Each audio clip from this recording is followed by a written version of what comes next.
I've gotten Ubers plenty of times before, but this one experience I had a few years ago was the creepiest and weirdest of my life. It was a Saturday night, and I had been out bar hopping with my friends. It was around 1:30 a.m. when my friends and I decided to call it a night. I said goodbye to my friends as they walked to the bus stop. I live in the opposite direction, so I started walking to a spot where my brother was going to pick me up. But as I pulled my phone out, I received a text message from my brother telling me that he can't pick me up as he had been called into work. He works nights. I opened up an Uber, and there was this one guy about 2 minutes away, so I clicked for him to pick me up. His name was Jim, and in his picture he was a balding middle-aged man with a mustache and some stubbled facial hair. An old car pulled up beside me. Jim looked out the window and confirmed that he was my Uber ride. Once I got inside, I noticed there was another person in the passenger seat. I said, "Oh, hi." They didn't reply to me.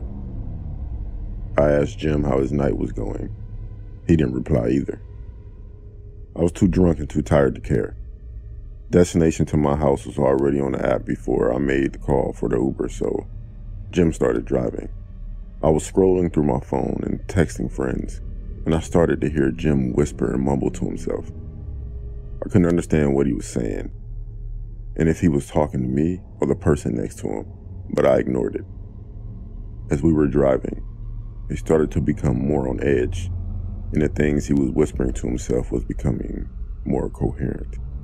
One thing I heard Jim say in a loud whisper was, "You do it. I can't risk going back to jail."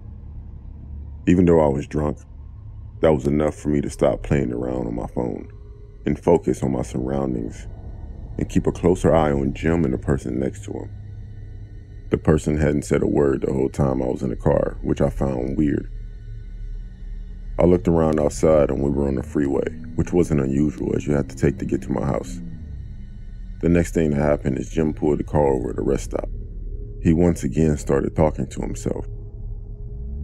Jim then said, "I won't do it. You can't make me." He then hit the person next to him in the face, and he got out the car. He grabbed something from the trunk and walked off into the darkness. I was stunned with what was going on. I asked the person in the passenger seat if they were all right, but once again, they didn't say anything or do anything. I asked again, this time tapping him on the shoulder. Something didn't feel right after grabbing hold of him. It felt cold. I took a closer look at the person, and to my complete shock and horror, the man looked lifeless with a hoodie on, and with white and bluish purple type skin. The expression on his face was shocking. It was as if he were frightened to death. I sat back in the seat and couldn't believe what was going on. I could hear something from outside. It sounded like dirt being shoveled. That must have been what Jim was doing, digging some type of ditch or grave. At that point, I got out of the car and ran down the road, hoping to spot another car to pick me up. This was a sobering experience, but I was still drunk and tired. I ran down the road, but didn't get very far without being out of breath and needing to throw up. I'm not sure if I'm running around at night after drinking or the horrifying experience. Maybe both, but I felt sick. I turned around to look at Jim's car. I started to fear the worst when I saw the car start. I thought he was about to chase me down, but he didn't. He just started the car and then sped off into the night, never to be seen again. I felt so relieved, but I still kept fearing he would come back. I carried on walking down the road until passing the car, and they gave me a lift home. This incident scarred me for life, and I never got an Uber again.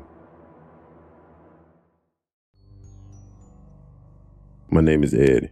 I'm 25 years old, and I'm an Uber driver. The story happened about 4 months ago. It was late on a Friday night around 11 p.m., and I was doing my pickups around local bars and nightclubs. I had just finished dropping off some passengers when I got a notification from a guy named Jackson. I pulled up to his location when a man peered through my window asking if I was Ed, his Uber driver. I said, "Yeah, "You Jackson?" He replied, "Yeah," and got in. Once he got in my car, I could see him more clearly. He had long, dirty blonde hair, an unshaven face, and red bags under his eyes. He was wearing jeans and a dark blue hoodie. I started driving toward the destination that he had marked down. It wasn't long before I could smell his foul odor. I took a few glances at him in the rearview mirror. He looked pretty paranoid. He kept looking around outside as if he was searching for someone. The place he was driving to was a bar on the quieter part of the town, in fact. I thought the bar was shut down, but I didn't want to ask and make conversation with this guy, as I didn't feel comfortable. He didn't say anything at the start of the journey. He was just looking around, as I mentioned before. He kept taking sips of some kind of liquor he had with him. It was when we started to get to the quiet, empty highway when he started talking. He was saying things like, "Life is precious, and always be careful because you could lose someone close to you." I wasn't sure if he was even talking to me. I just assumed he was. He then showed me a picture of a woman and a young girl. He said that was his wife and daughter. I awkwardly said, "You have a nice family." He then asked if I had a daughter. I said yes, but I don't really. I don't know why I said yes, but thank God I did, because at that point, Jackson told me to stop the car. As I was stopping the car,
my name is Kyle, and I'm an Uber driver and have been for around 3.5 years.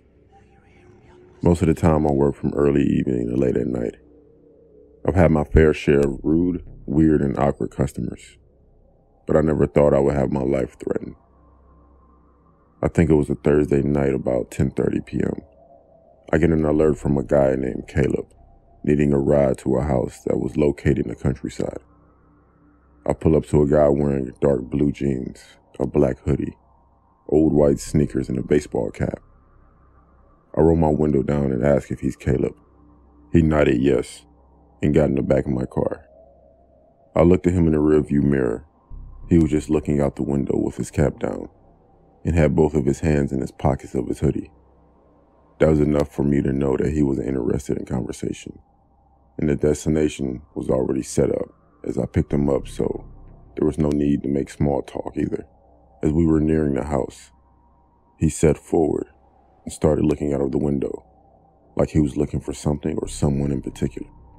He was looking around the quiet, dark forest area, as was I. I then heard something thud on the floor of my car.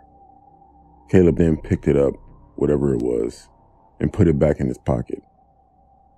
But I took a look in the rearview mirror and saw that it was a gun. The butt of a handgun was sticking out of his pocket. I looked at Caleb to see if he'd noticed me looking at him, but he was still looking out of the window. My heart started racing and I began to panic. I was thinking like I was about to get killed and needed to think quickly on how I'm going to get out of this situation. We pulled up to an abandoned cottage that had been vandalized and forgotten about for years. And outside were 3 hooded men standing around a barrel with a fire inside. Before I had a chance to do anything, Caleb leaned forward, pointed the gun in the back of my neck, and grabbed the keys from my car, turning off the engine. At that point, the three men turned toward the car and started slowly approaching. I thought I was about to get robbed, beaten, or even worse, killed. Caleb then said, "Don't move," as he got out of the car. He approached the three men and started talking. One of the men then handed him something. I don't know what it was. I couldn't make it out. But shortly after that, talking turned into arguing. And it wasn't long before Caleb shot one of the men dead, before the other two ran off into the dark woods. Caleb then turned to me, pointed a handgun, and fired, causing the window to shatter. Thankfully, I wasn't hit. Another gunshot went off, coming from the woods. Caleb turned toward the sound of the gunshot and let off 2 more rounds before running off into the woods himself. I grabbed my phone and ran out of the car into the opposite direction. When I thought I was far enough away, I called the police. As I was running, I could still hear gunshots in the distance. I told the police to go to the address. I still had it on my phone, so I knew exactly where to send them. 2 police cars drove by, and one of them stopping for me as I was waving them down. Told them I was the one who called. I was taken back to the station to make a more official statement. I was also informed that the cottage was abandoned and found no one near the property in the woods. The only thing they found was my car and a shattered window. The police told me it was a drug deal gone bad, and I should be considered lucky that I wasn't killed.